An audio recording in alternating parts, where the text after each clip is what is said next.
Well, I'm back to doing Pokemon ROM hacks, and today I wanted to talk about a hack called Pokemon Mirage of Tales, A New Age Dawns. At least, that's what I think it's called. This title screen is a little too messy for me. So the game starts with our main character being introduced, an orphan who's taking their exam to be a Pokemon trainer. Of course I took the time to walk around town first, and Jesus, you're just giving me rare candies?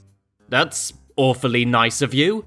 You know, normally I'd question the motives of a strange older man giving out candy to children, but considering this trainer is an orphan, I can't confirm they've had the proper life lessons. Anyway, after wandering around and realizing I'm wasting my time, I walk into the training center to talk to the teacher. Seeing how I missed the start of class and I can't choose a Nidoran as my starter, oh shoot, I get given a previously unknown Pokemon, a brand new species that's so mysterious they don't even know what type it is, dragon. It's obviously a dragon. After which I get into an exam battle with two Nidorans, which as it turns out is harder than you think, seeing how you're very likely to get poisoned. It's not often in a tutorial battle that I have to resort to 153 rare candies! Were they all from the guy I talked to before? You know what, screw what my mum told me, I'll let you do anything to my body for 153 pieces of candy. I must say thank you to him, and why are you giving me more rare candies? Can I just keep talking to this guy? Apparently so! So after 100% legitimately training up my Pokemon, I completed the exam and started my journey as a Pokemon trainer, and from now on, I'm using the word trainer loosely because I'm using nothing but rare candies from here on out. Not that I honestly feel like I'm cheating, because this hack is really eager to make the gym battles as tough as possible. The first gym leader had 3 level 14s when all the trainers I had faced previously were level 5, so balls up to my plans. Getting sent back after whiting out was weird. Since I hadn't been to the Pokemon Center yet, I was told I scurried home to my mum, except I don't have a mum because this character is an orphan. It's not often I have a conversation with thin air. I must try it again sometime. Nevertheless, I trek back to the first town and the Pokemon Center where... Why am I healing 4 Pokemon? I haven't caught anything yet. Oh! Hey there! Venusaur? And Blastoise and Charizard? When did you get here? So I had to replay the game to find out what happened, but as it turns out, if you pick up this item here, which is a Mega Evolution Bracelet, the hack also thrusts some of the most powerful Pokemon in the game on you. Between this and 900 rare candies, can I just challenge the Elite Four now? So I walk up to the gym leader with a newfound swagger in my step, trash talked a little bit before discovering another new feature in this game, Pokemon with the wrong name. The hacker of this game added a handful of newer gem Pokemon, and when you do something like that, you generally have to hack over an existing Pokemon in the Pokedex. I guess this hacker was either lazy or a bit confused because some of these clearly haven't been finished. My favourite has to be this one, which is supposed to be Dino, but the name and moveset are for Azurill, but they didn't forget to change its type, however, because it's apparently a dark fairy. Of course, maybe if we lived in a more progressive community, Pokemon wouldn't need to live by these social labels, would they? So what if my Blastoise identifies as a fire type? I still love him all the same. And while we're talking about Pokemon, can I discuss how useless my starter Pokemon was? For a dragon type, I'm sorry, I mean a mysterious Pokemon, I thought it would have learned some decent moves. In fact, the professor at one point mentioned how it was weird how my starter learned Powder Snow. It didn't learn Powder Snow. In fact, it didn't learn any moves. I was stuck using Fake Out and Tackle the whole time. All I can say is, if it wasn't for my trio of terror from Kanto, this hack would have been very boring.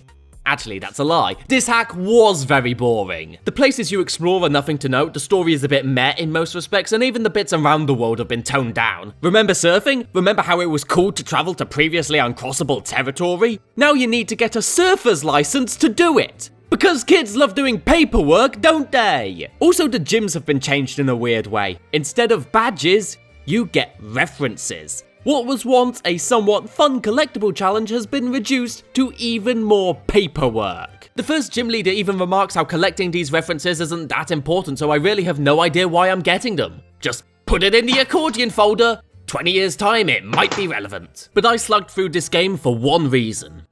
I was misled. You see, Pokemon Mirage of Tales is a series of 2 games. This is A New Age Dawns. The game I wanted to try was Pokemon The Ages of Faith. From the outside, it looks amazing. For one, it isn't set in some generic Japanime townscape, it's set in the ancient times of the Middle East. When it comes to Pokemon ROM hacks, I've played my fair share, and after going for so long, things like Pokemon battles have as much appeal to me as a power drill does in a dentist's office. But exploring a new world will never get tired for me. Not only is it set in in an often forgotten part of the world, but also an often forgotten time period. That is interesting to me. Not only that, but this is technically 3 Pokemon games. You can play as 3 characters who all have the same story told from different perspectives. That again, fucking genius! And there's a whole alignment system like D&D where the yes or no answers you give actually have weight on how your character acts and how others react to them. Fucking genius! And just look at this sprite art, it's all original and unique. With this amount of effort, how could this hack possibly be bad? So I started off with the Prince Evandor and we get a little prologue. It's talking about 3 colored stars in the sky bringing prosperity and... what's that sound? Is that the original music? It's a bit... beepy for my liking. Well, we continue along and discover we have to go to war and are settling a political relationship with a neighbouring kingdom who, as it turns out, involves a young princess that Evandor has known for some time. So it's clearly going to be a very character-driven story. Much appreciated. Beats doing paperwork, that's for sure! I also go out and talk to the princess's brother who for some reason makes me play this weird Kabuto segment. Not entirely sure why it was needed, but the effort is appreciated. And after a little more talking, we get to Chapter 1. We get to Chapter 1. Is this the end? Okay, we'll get back to this later. Let's move on to Princess Saphira. Again, it starts off with a little monologue to the 3 stars as Saphira's father mentions a political arranged marriage. Of course, this does not go to the comfort of the princess as she runs away crying. I get very similar reactions when I talk to girls. The day after, Saphira goes to meet her brother in the temple who has been becoming a lot more religious recently. Honestly, he doesn't tell me a whole lot, so after he leaves, I go to talk to the high priest and wait, why is the battle music playing? Oh, we're battling! Okay, I wasn't expecting this, I have no Pokemon. How am I supposed to battle with no Pokemon? Oh, okay, I guess that's how it has no HP. How the hell is this going to work? I have no HP and I'm dead. Saphira scurried to the Pokemon Center. I haven't been to the Pokemon Center, they don't exist in this world. Okay! Apparently this is the Pokemon Center. Hello, Garchomp. Why am I putting Pokemon in the machine when I have none? Why have they started going off the screen? Am I stuck like this?